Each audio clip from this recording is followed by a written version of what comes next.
രുചിമുകുളം ചാനലിലേക്ക് ഏവർക്കും സ്വാഗതം. ഞാനിവിടെ പെട്ടെന്ന് തയ്യാറാക്കുന്ന ഒരു മുട്ടക്കറിയാണ് ഉണ്ടാക്കാൻ പോകുന്നത്. ഇതിനായിട്ട് കുറച്ച് സവാള, ഒരു പച്ചമുളക്, കുറച്ച് ഇഞ്ചി, വേപ്പില, കുറച്ച് വെളുത്തുള്ളി. 2 സവാളയാണ് ഞാൻ ഇതിനായി ഉപയോഗിക്കുന്നത്. നിങ്ങൾക്ക് എത്ര വേണമെങ്കിലും സവാള ഉപയോഗിക്കട്ടെ. ഒരു കഷ്ണം ഇഞ്ചി, കുറച്ച് വെളുത്തുള്ളി, ഒരു പച്ചമുളക്. ഇവ നല്ല വൃത്തിയാക്കിയതിന് ശേഷം നന്നായി കഴുകുക. എല്ലാവർക്കറിയാം കഴുകണമെന്ന്. അപ്പോൾ ഇത് കഴുകിയെടുത്തതിന് ശേഷം സവാള നീട്ടത്തിലല്ല, ചെറിയ ബോക്സ് കഷ്ണമായി നമ്മൾ അരിയില്ല, അതുപോലെ അരിഞ്ഞെടുക്കണം. അപ്പോൾ സവാള എത്ര വേണമെങ്കിലും ഉപയോഗിക്കാം കേട്ടോ. ഞാൻ 2 എടുത്തെന്ന് മാത്രമേ ഉള്ളൂ. പിന്നെ ഒരു നല്ലോണം അത് ഉതിർത്തിയെടുക്കണം. ഒരു പച്ചമുളക് ഇതിനായിട്ട് ഉപയോഗിച്ചിട്ടുണ്ട്. അത് കുഞ്ഞു കുഞ്ഞു കഷ്ണങ്ങളായിട്ട് അരിഞ്ഞു വയ്ക്കുക.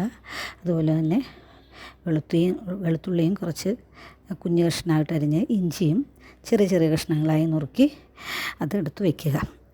ഇതിന് ശേഷം നിങ്ങൾക്ക് എത്രയാണെന്ന് വെച്ചാൽ അത് ഉപയോഗിക്കാം കേട്ടോ. അതിന് ശേഷം നമ്മളൊരു കട്ടിയുള്ള ഒരു ചട്ടി എടുക്കുക. അത് നമ്മൾ സ്റ്റവിൽ വെച്ചതിന് ശേഷം അത് ചൂടായിട്ടാണ് വെളിച്ചെണ്ണ ഉപയോഗിക്കുന്നത്, എല്ലാവർക്കറിയാം.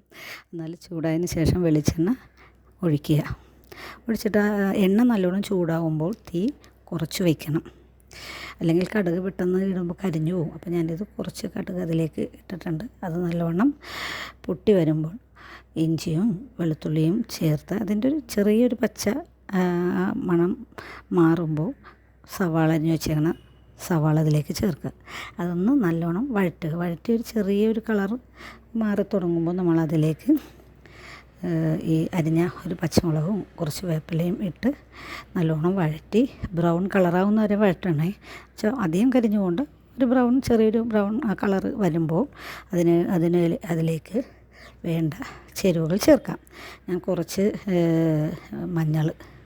മഞ്ഞളും ഒരു സ്പൂൺ മുളക് പൊടിയുമാണ് ഇതിലേക്ക് ഇട്ടിരിക്കുന്നത്. മുളക് നിങ്ങളുടെ ഇഷ്ടത്തിനനുസരിച്ച്, അതായത് എരിവ് നിങ്ങളുടെ ഇഷ്ടത്തിനനുസരിച്ച് ഇടാം കേട്ടോ.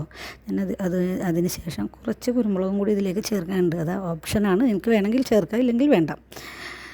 നല്ലോണം വഴറ്റി അതിൻ്റെ പച്ചമണം മണം പോകുന്നവരെയും വഴറ്റുക. അതിന് ശേഷം എനിക്ക് കുറച്ച് വെളിച്ചെണ്ണ കുറവ് തോന്നിയപ്പോൾ ഞാൻ ഒഴിച്ചെന്നേ ഉള്ളൂ. നിങ്ങൾക്ക് ആവശ്യമുണ്ടെങ്കിൽ ഒഴിക്കാം.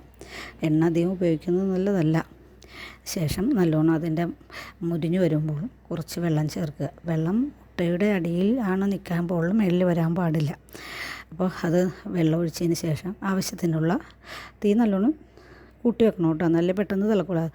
അപ്പോൾ ഇതിലേക്ക് കുറച്ച് ഉപ്പ്, ആ കറിക്ക് ആവശ്യമുള്ള ഉപ്പ് ചേർക്കുക.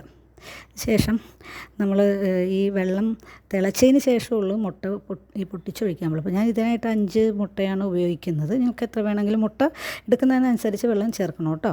അപ്പോൾ നല്ലവണ്ണം വെള്ളം തിളച്ചൊഴിയുമ്പോൾ അരപ്പ് തിളച്ചൊഴിയുമ്പോൾ അതിലേക്ക് മുട്ട വെട്ടിയിടുമ്പോൾ മുട്ടയുടെ ഉണ്ണി പൊട്ടാതെ നോക്കണം കേട്ടോ.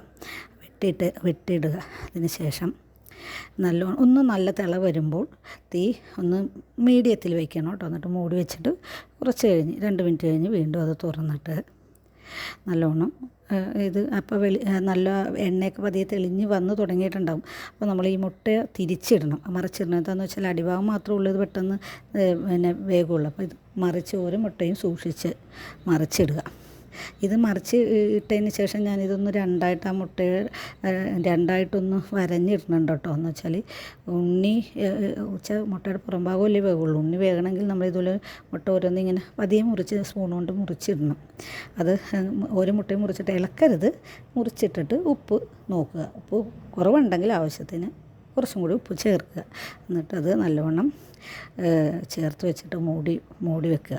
മൂടി വെച്ച് 2 മിനിറ്റ് കഴിഞ്ഞ് ഒന്ന് തുറന്ന് കുറച്ച് വേപ്പിലയും ഇട്ടതിന് ശേഷം നമ്മളത് തുറന്ന് നോക്കുമ്പോൾ നമ്മുടെ മുട്ട പൊള്ളിച്ച് റെഡി ആയിട്ടുണ്ട്. ഈ മുട്ട പൊള്ളിച്ച് നമുക്ക് ചോറിൻ്റെ കൂടെയും അപ്പത്തിൻ്റെ കൂടെയും പൊറോട്ടയുടെ കൂടെയൊക്കെ ഉപയോഗിക്കാം കേട്ടോ. ഇതെൻ്റെ അമ്മ ചെയ്തു തരുന്ന കറിയാണ്. നമുക്ക് കറി പെട്ടെന്ന് വെക്കാനുള്ള കറിയൊക്കെ സമയം പോയെന്ന് നമുക്ക് പെട്ടെന്നൊരു കറി ഉണ്ടാക്കി കഴിക്കണം എന്നുണ്ടെങ്കിൽ ഇങ്ങനെ ഉണ്ടാക്കിയാൽ നമുക്ക് നല്ലോണം ഉപയോഗിക്കാം. ഇത് സബ്സ്ക്രൈബ് ചെയ്യണം കേട്ടോ ഈ ചാനൽ എല്ലാവരും.